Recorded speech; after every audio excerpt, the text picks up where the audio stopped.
l'Église chrétienne Maranatha est présente dans des nations de tous les continents de la planète.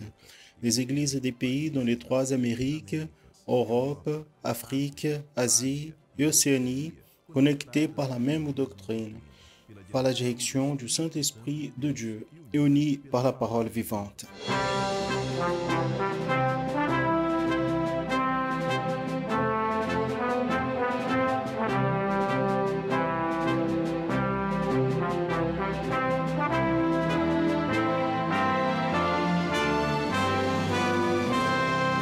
Des frères et sœurs de toutes les parties du monde sont touchés, participent d'un même culte ensemble et dans un même esprit. À travers le système de transmission, les membres de l'Église chrétienne Maranatha de toute la planète vivent un moment d'unité et de communion, comme l'ont vécu les Hébreux à leur sortie d'Égypte et les disciples avec le Seigneur Jésus à la veille de sa mort à la croix de Calvaire. Des personnes de toutes les parties du monde sont touchées par l'évangile éternel et par le message du retour imminent du Seigneur Jésus.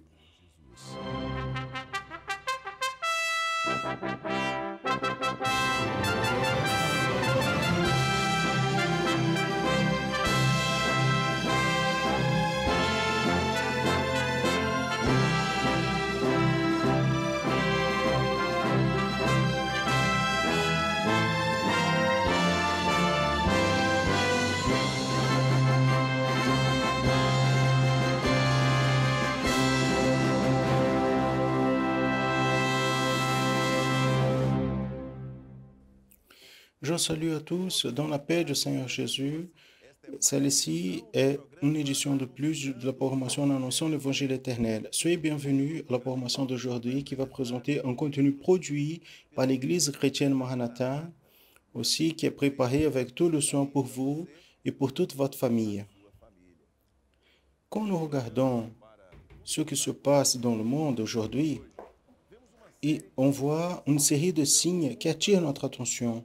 Ces signes apportent avec eux des avertissements et ces avertissements sont afin que nous ne tombions pas dans le jugement de Dieu pour ce monde.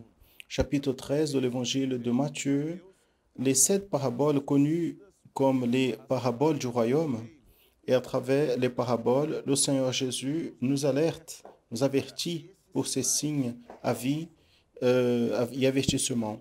Aujourd'hui, dans le volet Leçons du Manaïm, les pasteurs Daniel Moreira et Serge Souza vont continuer à approfondir une des paraboles proposées par Jésus au chapitre 13, la parabole du blé de l'ivraie. Vous allez comprendre un peu mieux l'enseignement de la parole de Dieu sous cette thématique. Pour les organisations et méthodes, la professeure Kézia Nunes, dont la thématique apprentissage et développement, va s'adresser aujourd'hui aux adolescents en parlant sur les nouvelles conquêtes de leur âge et aussi la potentialisation. Dans le volet Parfaite Louange, la professeure Janine Zumak, dans son nouvel modèle d'enseignement aligné à la vie de David, va donner continuité à l'enseignement de la musique et dans l'étude des enfants intermédiaires et adolescents avec la thématique alignée à l'école biblique dominicale de l'Église chrétienne Maranatha. La professeure Andrea Canal nous parlera sur la parabole du blé et de l'ivraie. Regardez maintenant le volet Leçons du Manaïm.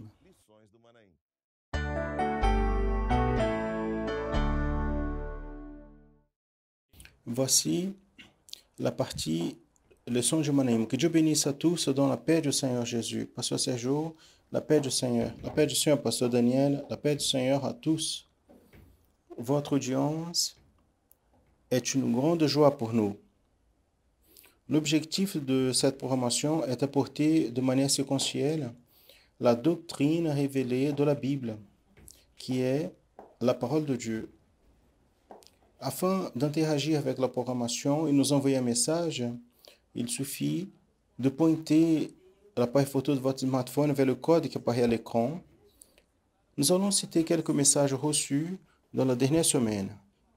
Un de ces messages est venu de Davis Nascimento, de Vitória, l'État de Espírito Santo, qui nous a écrit: toutes les fois que je regarde à ce programme merveilleux, je reçois une compréhension élargie de la parole vivante de Dieu et une grande bénédiction dans ma vie spirituelle. Andréa Sales, de Belo Horizonte, Minas Gerais, nous a écrit: la programmation en annonçant l'évangile éternel est une bénédiction de notre Dieu souverain. Nous apprenons chaque jour davantage la doctrine et la parole révélée. Gloire à Dieu. Et nous avons, dans les dernières semaines, étudié ce qu'on appelle les paraboles du royaume, qui sont les 7 et ont été proférées par le Seigneur Jésus, comme il est enregistré dans la Bible, dans l'évangile de Matthieu, au chapitre 13. Nous avons déjà parlé des paraboles du semeur et du blé et du livret. Une fois que celle du blé et du livret, nous avons étudié la semaine dernière. Il est vrai, mais donner la richesse de détails prophétiques qui sont à l'intérieur de la parabole du blé et du livret, nous allons aujourd'hui mettre en évidence quelques aspects qui n'ont pas été encore apportés, c'est-à-dire nous n'avons pas encore commenté le dernier programme.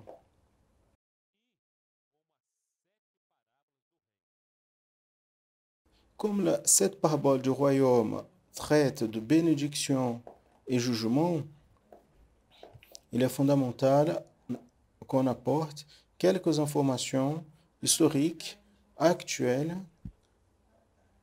et ces relations prophétiques établies dans la Bible.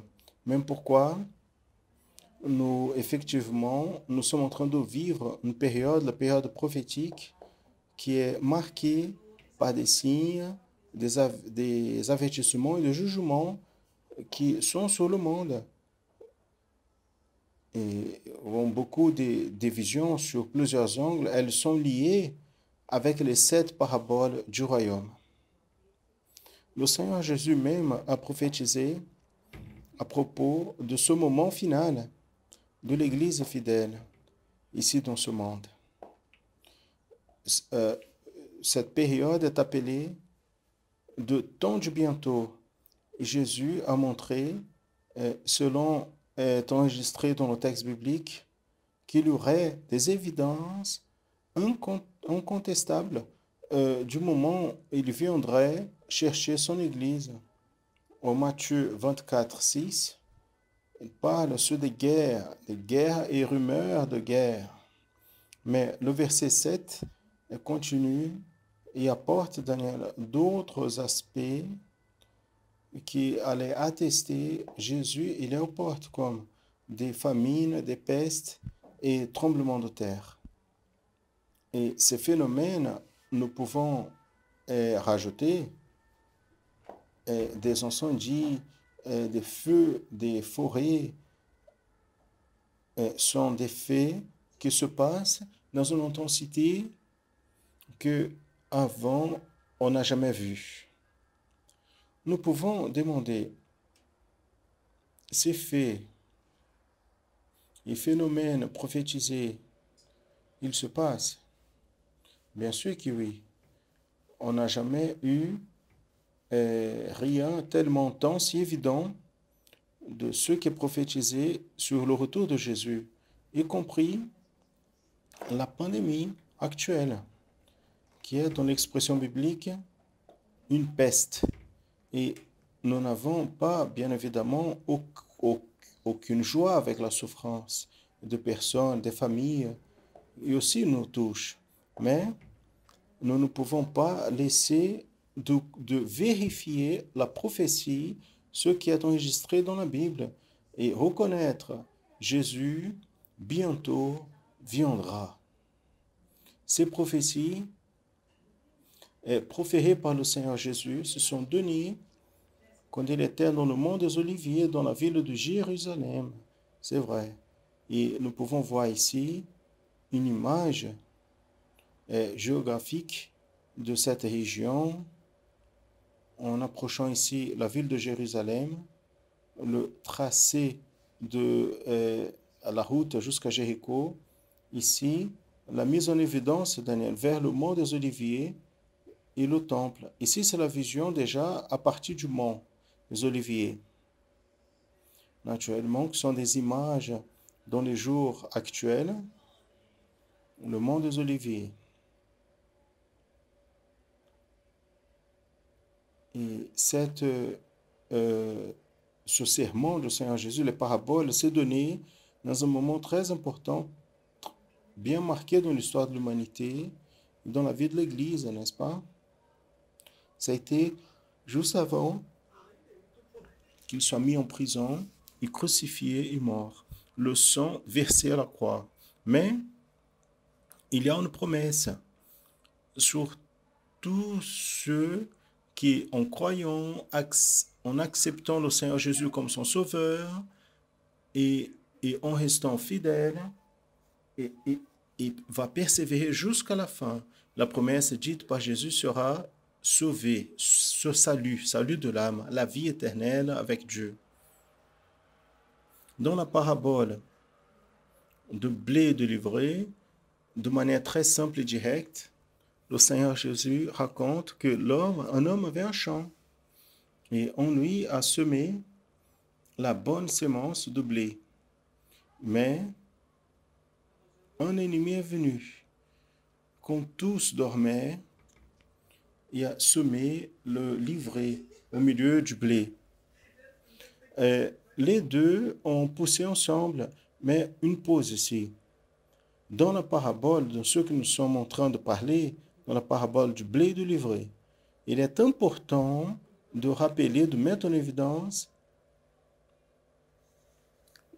Regardez bien, nous avons parlé de la parabole du semeur, du blé et du livret, Matthieu 13. C'est très important de mettre en évidence, qui est fondamental, que moi, vous, le chrétien, ceux qui nous devons connaître et méditer dans la parole de Dieu, comme il est ici marqué dans les psaumes 1, verset 2. J'ai plaisir dans la loi, dans la parole du Seigneur, et en elle, il médite jour et nuit. Mais en avertissement, on ne peut pas méditer dans la parole de Dieu de n'importe quelle manière, de manière pressée, mécanique. Non, ce n'est pas comme ça. Et de manière journalière, on doit méditer dans la parole de Dieu en séparant des moments de prière et de communion afin d'acquérir spécialement ce qui vient par l'action du Saint-Esprit, c'est-à-dire la révélation. Gloire à Dieu. Maintenant, nous allons revenir à la parabole du blé et de l'ivraie. Un des aspects qui attire plus notre attention, c'est l'opposition contre la plantation du blé, qui est manifestée dans la figure de l'adversaire. Le texte dit, son ennemi est venu. Cet ennemi, il a fait quoi? Il a semé le livret au milieu du blé. Cela montre, bien aimé, la parole, que les personnes qui dormaient, et l'ennemi a lancé l'ivraie au milieu du blé. Pourquoi? Pour causer des préjudices, contaminer et déranger la fructification du blé. Maintenant, ce type de position, parce que si c'était une opposition contre la plantation du blé, contre la floraison, cette opposition, l'Église fidèle, elle a toujours vécu. Une fois que personne qui vit dans l'Évangile le fait sans faire face à des oppositions. Ce n'est pas pour une autre raison que la parabole des royaumes. Il y a une opération de Dieu et on voit décrit une opposition de l'adversaire. Et pour cela, l'Église du Seigneur Jésus, elle doit être prête pour vivre avec cela. L'opération, l'œuvre de Dieu par son Saint-Esprit qui est abondante, qui est glorieuse, mais cette opposition qui est récurrente. L'Église doit être prête pour faire face et vaincre. Comment? par le sang de l'agneau, le sang de Jésus et la parole. Si bien que dans le cas spécifique de la parabole du blé et de l'ivraie, observez bien, les deux ont poussé ensemble, avec la différence que le blé a poussé des fruits, mais l'ivraie non. Une fois que l'ivraie, c'est une herbe qui ne porte pas de fruits. Observez le commentaire de Dirceu d'Araujo Bezerra de Ituiutaba, Minas Gerais. Sur la parabole de blé et de l'ivraie, la meilleure sémence est le blé, car du blé on fait le pain, et Jésus est le pain de la vie. D'autre côté, l'ivraie est vide, sans rien, le vent vient et l'amène. L'ivraie reste au milieu du blé seulement pour confondre, mais au moment de la moisson, il sera lancé dans le feu. Quelle est donc une question? Nous pouvons laisser maintenant. Quelle est donc la fonction de l'ivraie une fois qu'il ne porte pas de fruits? Regardez bien, l'ivraie enlève les valeurs, les nutriments de la terre, en essayant de diminuer ce qui était réservé, ce qui était bon, ce qui est sain, qui est la nourriture, dans le blé. Une autre chose, l'ivraie, il trempe. Une fois qu'il naît ensemble avec le blé, on va voir dans les illustrations, l'ivraie, observez bien, il trempe parce que il se ressemble le blé. Regardez ici, Daniel, cette partie, c'est de votre côté, montre quand les deux commencent à pousser. La différence, on ne peut pas percevoir. On ne peut pas savoir qu'est-ce que c'est le blé, l'ivraie. Mais la Bible dit qu'au moment de la moisson, le blé sera ramassé dans les greniers. L'ivraie qui n'a aucune valeur va être brûlé dans le feu. C'est pour cela que cette image, cette première image à gauche, ici, il y a l'ivraie avec le blé. Les deux poussent ensemble. On n'identifie pas la différence. Mais ici, dans une autre image, plus ouverte, donc les deux déjà, ils ont déjà poussé. Regardez ici, l'ivraie, on voit. Dans ce détail, on voit l'ivraie aussi. Dans la moisson, l'ivraie sera coupé et lancé dans le feu. Et le blé, comme vous avez dit, il sera gardé dans le grenier de Dieu. Loué soit le nom du Seigneur. Quand ils sont encore en train de grandir, la différence est imperceptible, mais quand ils sont déjà grands, là oui, la différence, elle est bien accentuée. Il est très important de souligner que le Seigneur Jésus, il n'était pas dans la parabole du blé et de l'ivraie en parlant de l'Église du monde. Il faisait référence à des personnes qui sont à l'intérieur en train de participer de l'Église. Mais quelle chose intéressante. Cela nous amène à voir que une partie de l'Église, une partie des membres ou des personnes qui fréquentent l'Église, une partie vit comme le blé. Mais il y a une partie aussi qui vit comme l'ivraie. Et comment va se donner cette séparation? Au moment de la moisson, c'est-à-dire quand le Seigneur Jésus viendra enlever son Église, parce que celui qui vit comme le blé, celui qui est blé devant Dieu, il va monter, il va se retrouver avec Jésus dans les nuages et vivre l'éternité avec Dieu. C'est le texte enregistré en Matthieu chapitre 13, 30. Et laissez pousser les deux ensemble jusqu'à la moisson, l'enlèvement de l'Église. Et par occasion de la moisson, je dirais aux moissonneurs, rassemblez d'abord l'ivraie, rassemblez-le et jetez-le dans le feu. Mais le blé, ramassez-le dans mon grenier. Le Seigneur Jésus a proféré les paraboles pour peu de personnes. petits groupes de l'époque, mais la ligne prophétique des paraboles a traversé les siècles et a une application essentielle en ce moment final, quand l'Église, elle est dans l'imminence de son enlèvement. En ce moment, il y a une manifestation beaucoup plus accentuée des mystères de Dieu à travers de la révélation du Saint-Esprit, ce qui se trouve dans la lettre aux Colossiens, qui est adressée à cette révélation, à cette manifestation plus grande du Saint-Esprit pour révéler les mystères de Dieu, tout est dirigé aquí à l'Église fidèle du Seigneur Jésus.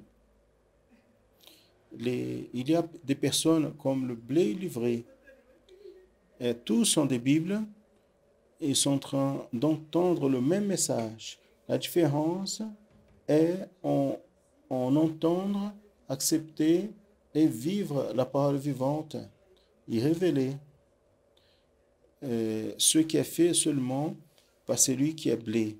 Et l'évangile grandit dans la foi, dans la fermeté du serviteur de Dieu. L'évangile grandit dans la doctrine, dans la communion. Et ces valeurs sont présentées par le blé. Voyez le message qui a été écrit par Louis Rocha. Il nous a envoyé de São Paulo, de la ville de Jacupiranga, et il nous a dit, la parole de Dieu est le blé. C'est la sémence que Jésus a portée et a plantée dans les cœurs fidèles. Les fidèles vont habiter avec Jésus dans la maison de Dieu le Père céleste, grâce au sang versé pour nous à la croix du Calvaire. La moisson parle de l'enlèvement de l'Église. C'est en ce moment qu'il y aura la séparation entre ceux qui servent à Dieu et pratiquent sa parole, le blé, de ceux qui ne vivent pas la parole de Dieu, le livret. Nous avons déjà vu donc ceux qui ont le blé, ceux qui vivent comme blé ont le salut et seront enlevés par le Seigneur Jésus quand Jésus viendra chercher son Église.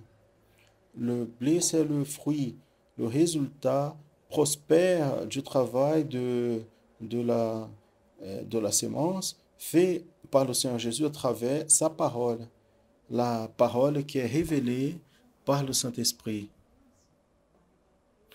Et nous soulignons que l'ivraie se trouve au milieu du blé pour déranger et confondre. Il peut se manifester, par exemple, à travers des philosophies, des théologies et de la lettre biblique, dans la raison humaine. Même pourquoi, comme il se trouve ici dans la parabole, dans la deuxième lettre aux Corinthiens, la lettre tue et l'esprit donne la vie. Pour cette raison, la révélation ou la parole révélée est le blé. Une fois qu'il est l'aliment vivant qui répond aux besoins de l'âme de l'homme. Aussi, le don spirituel est le blé. En attestant que Dieu, par la foi au Seigneur Jésus et l'opération du Saint-Esprit, parle et se manifeste au milieu de son Église. Pour cette raison, comme il se trouve ici dans la parole, les dons spirituels, comme le blé de Dieu, ne peuvent pas être ignorés, c'est-à-dire ils doivent être connus, les dons doivent être recherchés et vécus par la glorieuse opération du Saint-Esprit au milieu de l'Église.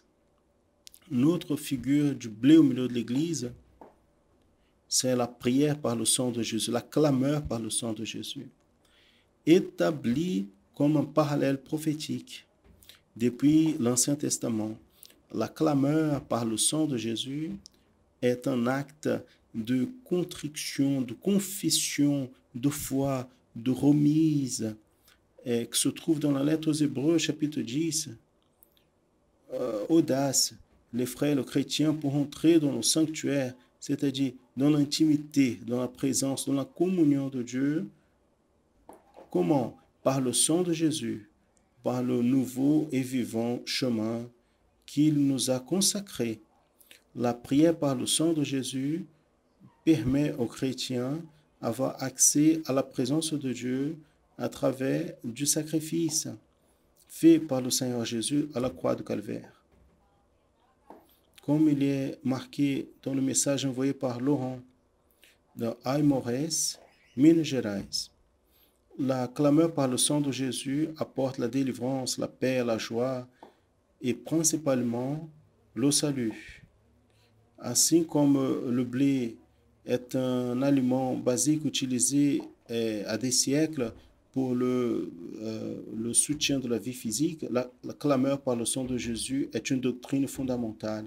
Le blé présente innombrables contextes prophétiques dans la vie de l'Église.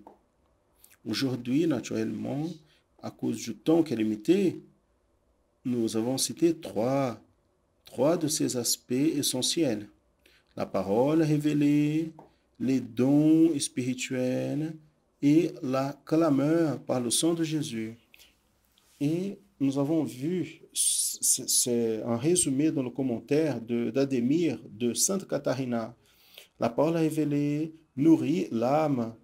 Les dons spirituels apportent la consolation, renouvellement et édification.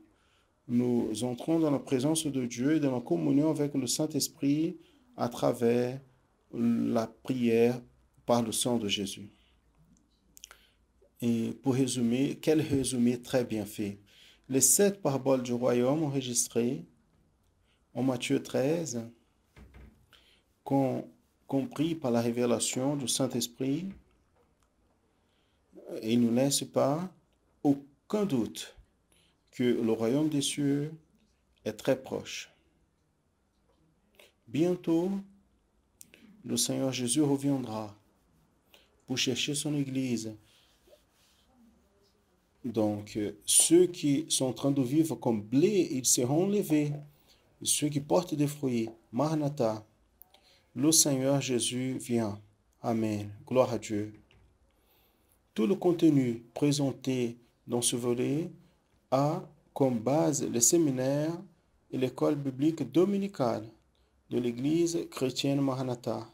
Notre école biblique est transmise tous les dimanches à 10h du matin par le canal officiel YouTube de l'Église et aussi via satellite en beaucoup de temples qui sont déjà ouverts. En plus du culte du soir, il y a aussi les dimanches à 10h du matin. Continuez à assister à la programmation avec les volets qui viendront dans la séquence. Le prochain programme, nous parlerons de la parabole du grain de sénévé, enregistré en Matthieu 13, 31 à 35. Nous aimerions beaucoup recevoir votre commentaire, votre participation sur ce sujet. Et en vérité, ce que nous recommandons, c'est de lire la parole, méditer, prier, clamer par le sang de Jésus. Et après, vous pouvez envoyer votre commentaire à travers le QR code que vous voyez à l'écran. Approchez l'appareil photo de votre smartphone de ce code et vous allez être dirigé vers un numéro WhatsApp. Et à partir de là, vous pouvez nous envoyer un message. Participez, bien-aimés. Envoyez votre message. Méditez. Cherchez le Seigneur. Et vous allez avoir des expériences glorieuses avec la révélation de la parole. Nous allons ensuite participer d'une louange. De louange. Il y a toujours bien de louer à Dieu. La louange est toujours une bénédiction pour notre cœur. À tous, la paix du Seigneur Jésus. La paix du Seigneur.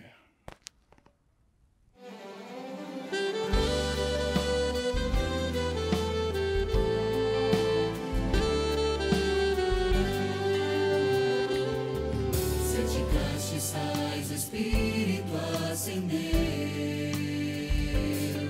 e do meio da igreja no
Gloire à Dieu.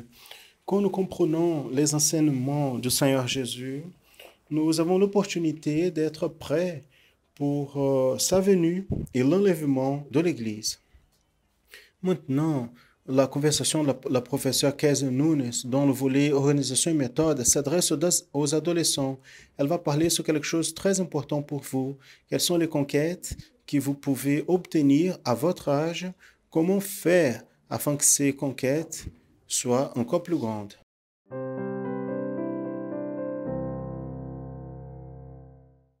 Nous saluons à tous qui nous assistent dans la paix du Seigneur Jésus. Dans le mois d'août, nous allons continuer à aborder la thématique apprentissage et développement. Aujourd'hui, l'épisode est tourné vers les adolescents avec les questions suivantes. Vous connaissez quelles sont les nouvelles conquêtes qui commencent à cette période et encore comment nous pouvons contribuer pour les fortifier. Nous appelons adolescents ceux qui sont âgés entre 11 et 15 ans et généralement se trouvent dans les années de la fin de l'enseignement fondamental. Parmi les caractéristiques de ces conquêtes, dans ce moment de transition entre l'enfance et l'adolescence, est marqué par des intenses changements biologiques, psychologiques, sociaux et émotionnels qui contribuent pour son spécificité. L'activité corporelle, cérébrale a un potentiel qui se spécifie de petit à petit. Malgré les conditions biologiques change, il y a un grand impact du contexte de vie de son apprentissage et développement, c'est-à-dire dans les différents réseaux de rapports culturels, sociaux, matériels, esthétiques. Aussi, nous comprenons les possibilités intellectuelles, la capacité de raisonnement abstrait et l'acquisition de concepts, c'est-à-dire ils arrivent à comprendre les différents contextes d'un point de vue de l'autre et s'approprier des règles et des valeurs. On comprend encore les liens sociaux et les liens affectifs. L'amitié devient important comme inspiration de sa manière d'agir, penser et de se comporter. Ces caractéristiques, on comprend de ces caractéristiques nous aide dans notre intervention. Ainsi, la manière comme nous pouvons contribuer pour potentialiser l'apprentissage et le développement des adolescents, nous soulignons deux éléments. Le premier, c'est de fortifier l'autonomie des adolescents avec le contenu de qualité. Ça, c'est un moment de défi avec le plus grande complexité. Donc, il est important de créer des conditions afin qu'ils puissent accéder et puissent interagir de manière critique avec différentes connaissances et sources d'informations. L'entraînement, c'est lié à la distraction. Mais comment les connaissances, habilités et connaissances ils acquises? En vérité, il y a un grand gâchis de dédier des heures avec des contenus comme les séries, etc. Mais si nous mettons des contenus de qualité, nous allons contribuer afin qu'ils prennent soin, de manière mieux, de sa condition physique et émotionnelle. Et quel est le type de littérature que nous pouvons partager avec eux? Quel est le type de sport que nous pouvons faire avec eux? Quel est le type de musique qui est important de connaître? Quels instruments ils aimeraient jouer? Quelles habiletés technologiques ou créatives ils veulent développer? Cela va augmenter leur inspiration. Ils ont besoin de bonnes références dans les choix consistants et aussi d'avoir accès à des différentes ressources pour louer notre Dieu de tout leur cœur avec qualité technique et spirituelle. Un autre point, c'est fortifier le choix pour Jésus. Nous ne pouvons pas renier le mal en se trompant qu'il n'existe pas. Parce que les mauvaises influences ne vont pas disparaître avec cette posture. Donc, parlez à vos enfants et dirigez-le avec la base biblique afin que leur choix soit conscient et fortifié en bonne expérience en famille. Notre référence est Jésus. Mais nos expériences peuvent servir d'inspiration pour nos adolescents. Nous n'avons pas besoin de chercher la perfection parce que cela est impossible. Mais nos enfants doivent voir en nous une personne avec intégrité, avec consistance biblique, avec foi, comme sémence qui porte de fruits. La parole du Seigneur nous enseigne dans le texte en Matthieu. Et celui qui a été semé entre les épines est celui qui entend la parole, mais les soins de ce monde, la séduction des richesses étouffent la parole et elle reste sans porter de fruits. Mais celui qui a été semé en bonne terre est celui qui entend et comprend la parole. Il porte du fruit, un produit 100, un l'autre 60 et l'autre 30. Gloire à Dieu. Nous avons étudié à l'école biblique dominicale que la sémence qui a tombé parmi les épines a été détruite parce que cela fait référence à la dédication des richesses de ce monde. Frère, quel est le plus grand plaisir, plus grande richesse de vos enfants? Donc, avec sincérité, nous allons parler et prier au Seigneur afin que nos choix de nos adolescents soient dirigés pour potentialiser leur vie dans tous les aspects, avec expérience, avec notre Dieu d'amour. Connaissez l'épisode complémentaire sur cette thématique et dans le canal YouTube de l'Église chrétienne Maranatha dans la playlist Organisation et méthode. Et participez de ce travail avec l'email contacto@radiomanaim.com.br. Que le Seigneur nous bénisse grandement. La paix du Seigneur Jésus. Vous savez que quand nous jouons l'instrument, nous sommes en communion avec Dieu, nous devenons des instruments dans ses mains. Le grand instrumentiste David a été très utilisé par Dieu, y compris quand il jouait son harpe. Aujourd'hui, dans le volet Parfaite Louange, la professeure Janaïne va continuer à aborder l'histoire du bon instrumentiste David, comme nous apprenons avec son témoignage. Donc, vous savez déjà, prenez votre instrument et nous allons jouer.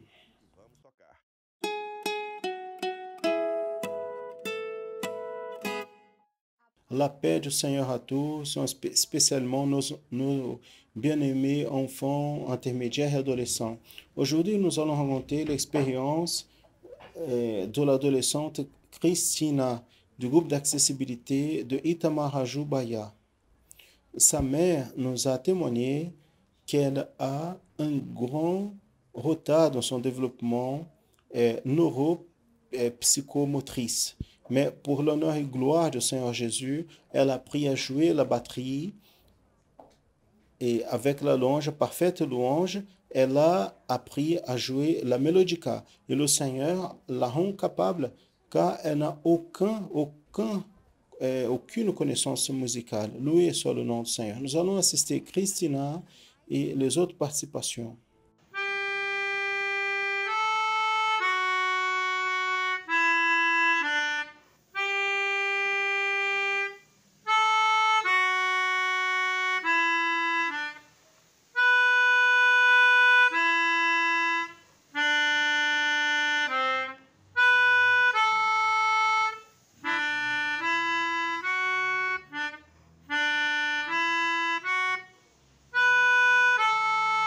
Voici la petite Sarah de 9 mois, Samambaia, Distrito Fédéral.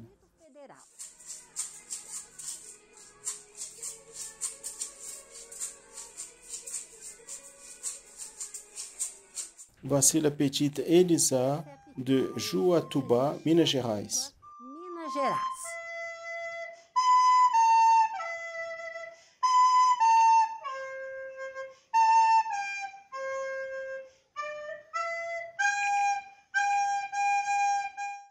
André e Rebeca de Contagem, Minas Gerais. Minas Gerais.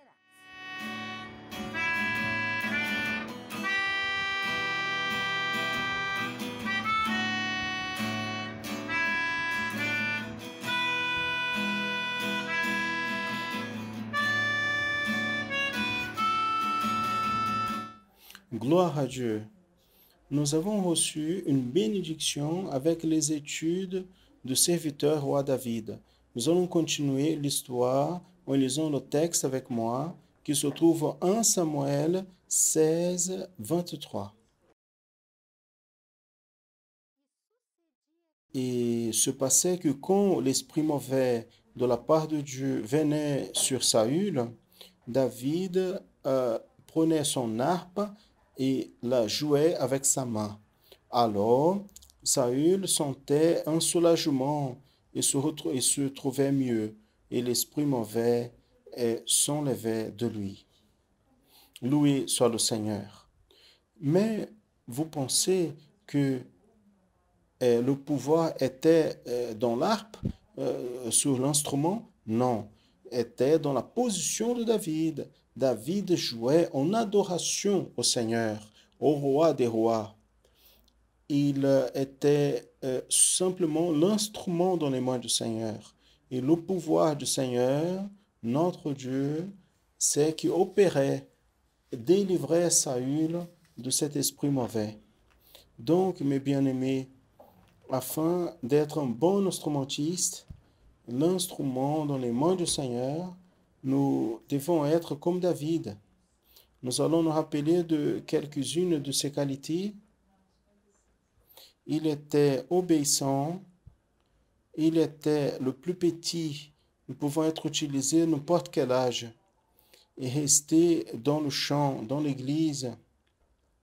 Et le Seigneur a pour nous un appel comme a eu pour David. Et c'est le Seigneur honore ses serviteurs. Nous devons avoir le cœur rempli de gratitude et de joie. Nous avons besoin de jouer bien, être donc dédié aux études, à l'étude de l'instrument, être vaillant. Nous ne pouvons pas désister. Donc, disposer, ne pas avoir la paresse. Nous devons être un homme de guerre, utiliser les armes célestes. Donc, habile dans les mots, être éduqué, savoir quand et comment parler, avoir une agréable présence, humble, ne pas être vaniteux et avoir le Seigneur Jésus dans notre cœur. Et vous devez penser, mais tout cela, mais n'oublie pas, le Seigneur est avec toi. C'est lui qui te rend capable, qui transforme. Amen. Maintenant, nous allons nous rappeler la louange. Dans l'Express, nous voyageons. Ah, mais avant, j'ai une nouveauté. Nous allons commencer à la prochaine étude une nouvelle louange. C'est lui que vous avez choisi et vous attendez. Couché sur la pelouse. La paix du Seigneur. Jésus, une fois, il a parlé sur les 7 paraboles qui enseignent comment aller au ciel. Et pas seulement cela, il a enseigné dans ces paraboles qu'est-ce que nous devons faire pour nous prévenir de tous ceux qui empêchent la personne de vivre cette grande bénédiction. Aujourd'hui, dans l'étude pour les enfants intermédiaires et adolescents, la professeure Andrea Canal, dans la thématique Les paraboles du royaume, nous parlera sur la parabole du blé et de l'ivraie.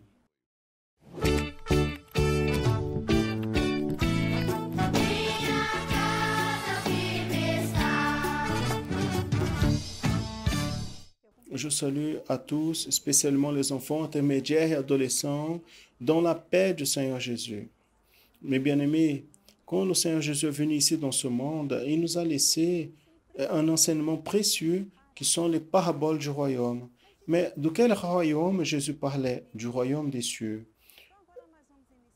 Quand nous allons initier maintenant notre étude, en lisant ensemble un texte qui se trouve dans l'évangile de Matthieu, chapitre 13, versets 24, 25. Nous allons lire tous ensemble. Il leur a proposé une autre parabole disant, le royaume des cieux est semblable à un homme qui sème la bonne semence dans son champ, mais en dormant les hommes est venu son ennemi et a semé le blé au milieu de l'ivraie et s'est retiré. Matthieu 13, 24 et 25. Jésus est venu ici dans ce monde avec un projet d'annoncer le royaume des cieux. Et il faisait cela en racontant des petites histoires qui sont des paraboles pour enseigner sur ce royaume. Il a enseigné la parabole du semeur, Ensuite, il a raconté la parabole du blé et du livret. Jésus, il parle et dit, le royaume des cieux est comme un homme qui a semé la bonne sémence dans sa terre. Mais au moment où tous dormaient, l'ennemi est venu et a semé au milieu du blé une sémence du mal, appelée ivraie. Et après, il est parti. Le temps est passé et quand les plantes ont commencé à grandir, le livret est apparu.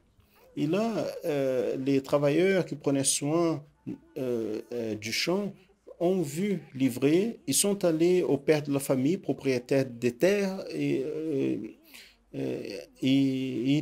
lui a dit, nous savons que vous avez semé la bonne sémence. D'où est venu l'ivraie? Le propriétaire de la maison savait de tout. Il leur a dit comme ça, un ennemi a fait cela. Les serviteurs voulaient donner une solution. Vous voulez qu'on arrache le livret? Mais le propriétaire de la terre dit non. Parce que si vous arrachez le livret, il y a un risque d'arracher aussi le blé. On va faire le suivant. On va laisser le livret et le blé grandir ensemble jusqu'à la moisson. Et il dit aux travailleurs d'enlever d'abord l'ivraie et les attacher et jeter dans le feu. Après, ils devraient ramasser le blé et garder dans le grenier. Avec cette parabole, le Seigneur Jésus a montré qu'il existe deux semences, le blé et l'ivraie. Elles se ressemblent beaucoup dehors, mais il existe une grande différence entre elles. Vous savez lesquelles? La sémence du blé produit les fruits. Avec le blé, nous pouvons produire le pain, les gâteaux, nous pouvons faire d'autres aliments. Mais l'ivraie, c'est une plante qui ne produit pas de fruits. Donc, à partir du blé, on ne fait aucun aliment. Elle se ressemble beaucoup. Celui qui regarde, elle ressemble au blé, mais elle ne sert à rien. Donc, cette parabole nous enseigne que Jésus a semé dans notre cœur la bonne sémence. Mais la bonne sémence sont les enseignements de la parole de Dieu. Le blé, c'est cette plante qui porte des fruits, produit beaucoup d'aliments, nous parle des serviteurs fidèles qui entendent et pratiquent les enseignements de la parole du Seigneur. L'ivraie, c'est une plante en comparaison avec ceux qui entendent les enseignements de la parole de Dieu, mais ne mettent pas en pratique. Leur cœur, il y a juste l'espace pour les mauvais enseignements de ce monde. Donc maintenant, les enfants intermédiaires et adolescents, nous allons nous rappeler de la parabole pour répondre. Quand est-ce que l'ennemi a réussi à lancer la sémence du mal dans le cœur des hommes? Quand ils étaient en train de dormir. Donc, bien-aimés, si nous ne sommes pas attentifs, vigilants, écoutons et pratiquons la parole de Dieu, nous allons être comme ces gens qui dormaient. Donc, si c'est comme ça, nous pouvons même être à l'intérieur de l'Église en rassemblant le blé, mais c'est notre comportement, notre manière d'agir, notre parler se fait selon le monde, nous allons être de livrés. Miséricorde, Seigneur. Mais quoi faire avec l'ivraie qui grandit avec le blé? Comme ils sont très semblables l'un l'autre, si on enlève l'ivraie, le blé va sortir ensemble. C'est pour cela que le Seigneur Jésus a dit qu'il serait séparé au moment de la moisson. La moisson, c'est le moment de ramasser les fruits. Quand Jésus viendra pour enlever son Église fidèle, celui-là sera le moment de la moisson. Ceux qui ont été blés ici dans ce monde ont été une bonne terre pour recevoir la sémence que Jésus a plantée avec sa main puissante. Mais ceux qui ont été livrés, qui sont ceux qui ont entendu la parole, mais n'ont pas mis en pratique, en vérité, ont laissé la sémence mauvaise, l'enseignement du monde grandir dans leur cœur. Malheureusement, ceux-là vont rester dehors du royaume de Dieu. Ils seront lancés dans un endroit où il y aura la douleur et souffrance. Donc, pour finir notre étude, il y a une question qui doit être répondue pour chaque enfant, intermédiaire et adolescent. Vous êtes blé ou livré? Qu'est-ce que vous voulez être? Vous faites partie du groupe qui entend et pratique la parole de Dieu et garde la foi vivante, ou vous faites partie de l'autre groupe qui préfère suivre l'enseignement de ce monde? Regardez, Dieu veut que nous soyons le blé afin de produire beaucoup de fruits dans sa présence. Si nous choisissons être blé, être fidèles au Seigneur, bientôt, dans la moisson, nous serons gardés dans le grenier du Père. Nous serons avec notre Dieu à l'éternité. Alléluia. Maranatha, notre Seigneur Jésus vient. Amen, bien-aimé, la paix du Seigneur Jésus. Une des marques de l'Église chrétienne Maranatha sont les séminaires. Et ces séminaires sont réalisés dans nos Manaïm. Et je veux vous inviter à participer d'un séminaire qui va se passer ce samedi à partir de 14 heures. Il sera transmis pour tout le Brésil et aussi à l'étranger. Il est complètement gratuit. Et vous êtes l'invité spécial. Ce séminaire sera complètement transmis par notre canal YouTube et avec des études objectives qui vont beaucoup éclairer sur le monde prophétique que nous vivons. Comme vous pouvez vivre l'œuvre du Saint-Esprit de Dieu. Ce contenu aussi sera dans notre canal afin que vous puissiez assister autant de fois que vous voulez. Maintenant, je vais vous poser une question. Vous avez déjà interagi avec la programmation d'annonçant de l'Évangile éternel? Nous attendons votre participation. Nous voulons savoir votre opinion sur notre programmation. Envoyez-nous un message. Racontez-nous votre expérience avec la programmation et sur l'importance de ce que vous avez vu et entendu pour votre vie. Il suffit de pointer l'appareil photo de votre smartphone vers ce code qui apparaît à l'écran et parler de ce que vous aimez le plus. Si vous avez un doute, indiquez le volet et votre message sera envoyé au présentateur de ce volet. Ça sert très bien de connaître votre opinion. Mais maintenant, je m'adresse à vous qui avez été touchés par le message transmis à travers ce programme. Vous connaissez déjà l'Église chrétienne Maranatha. Vous avez une expérience réelle avec le Seigneur Dieu. D'abord, je veux renforcer l'adresse de nos églises au Brésil et à l'étranger peuvent être retrouvées dans notre site www.égliseschrétienneMaranatha.org.br tout ensemble sans accent. Vous habitez au Brésil, nous avons un canal direct pour vous répondre. Appelez gratuitement à n'importe quelle heure du jour et de la nuit vers ce numéro qui est à l'écran 0800 707 376. Ce numéro est exclusif pour répondre à ceux qui ne sont pas encore membres de l'Église chrétienne Maranatha et qui ont besoin d'une parole de la part du Seigneur et même d'une prière. Aussi, nous nous trouvons dans les réseaux sociaux. Vous pouvez connaître davantage sur nous dans le site de l'Église chrétienne Maranatha et la radio Manaïm. Si vous voulez, vous pouvez télécharger nos applications gratuitement et naviguer par eux et connaître davantage sur nous, sur nos expériences, sur la parole révélée. Et accompagnez aussi notre agenda hebdomadaire publié tous les lundis dans nos réseaux sociaux. Et maintenant, je vais vous donner une indication spéciale. Dans l'application de la radio Manaïm, vous entendez des louanges 24 heures par jour. Et vous pouvez assister et même partager les podcasts avec des messages profonds de la parole de Dieu. Et ainsi, nous arrivons à la fin de cette édition du programme de l'Église chrétienne Maranatha en annonçant l'Évangile éternel. Et je veux vous rappeler l'engagement que nous avons tous les dimanches, le matin à 10 heures, à notre canal YouTube. Vous assistez à l'école biblique dominicale de l'Église chrétienne Maranatha. Vous êtes notre invité spécial. Et à la semaine prochaine, si le Seigneur nous permet, nous serons ensemble encore une fois à cette heure-ci avec une édition de plus de l'Église chrétienne Maranatha en annonçant l'Évangile éternel. Maranatha, le Seigneur Jésus vient.